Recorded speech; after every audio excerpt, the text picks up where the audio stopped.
Assalamualaikum warahmatullahi wabarakatuh. Perkenalkan, nama saya Risma Lailatul Fitriani, saya dari BKI 3A. Di sini saya akan menjelaskan tentang opini publik. Opini publik adalah pendapat kelompok masyarakat atau sintesa dari pendapat dan diperoleh dari suatu diskusi sosial dari pihak-pihak yang memiliki kaitan kepentingan tertentu. Menurut para ahli adalah yang pertama, menurut Profesor Widok dalam bukunya Public Opinion and Propaganda. Pendapat umum ini menunjukkan sikap orang-orang menjadi anggota dari suatu golongan sosial terhadap satu soal. Yang kedua adalah William Alpik dalam bukunya Modern Public Opinion. Pendapat publik adalah ekspresi segenap anggota suatu kelompok yang berkepentingan atas suatu masalah. Yang kedua adalah dampak opini. Dampak opini bisa positif, bisa negatif bagi masyarakat. Dampak negatifnya adalah menyebarluasnya desas-desus akan suatu masalah tanpa bukti akibat opini publik.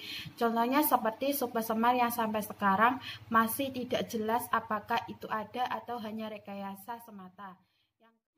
Yang ketiga adalah prinsip-prinsip opini publik dibagi menjadi 4 bagian. Yang pertama, pengukuran kuantitatif terhadap distribusi opini.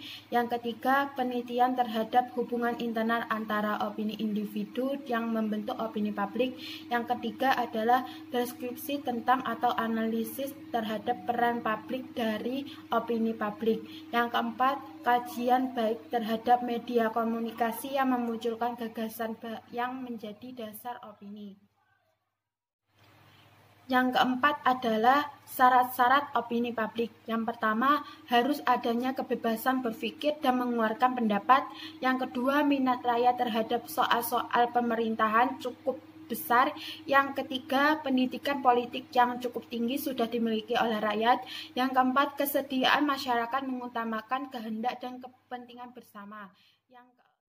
Yang kelima adalah kemampuan opini publik. Yang pertama, peristiwa yang bersifat luar biasa dapat mengubah opini publik seketika. Yang kedua, opini publik sangat peka terhadap peristiwa yang sangat penting.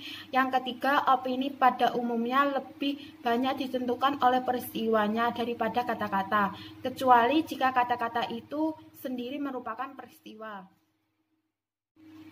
Contohnya bisa dilihat dalam Pilkada DKI Jakarta 2017. Tanpa memihak pada siapapun, penulis memperkirakan pemenang Pilkada DKI Jakarta 2017 kemarin menggunakan opini publik, namun tidak dengan maksimal.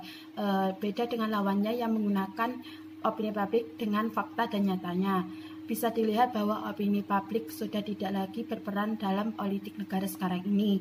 Entah mungkin zamannya berubah dengan ide-ide inovasi yang ikut berubah atau yang lain.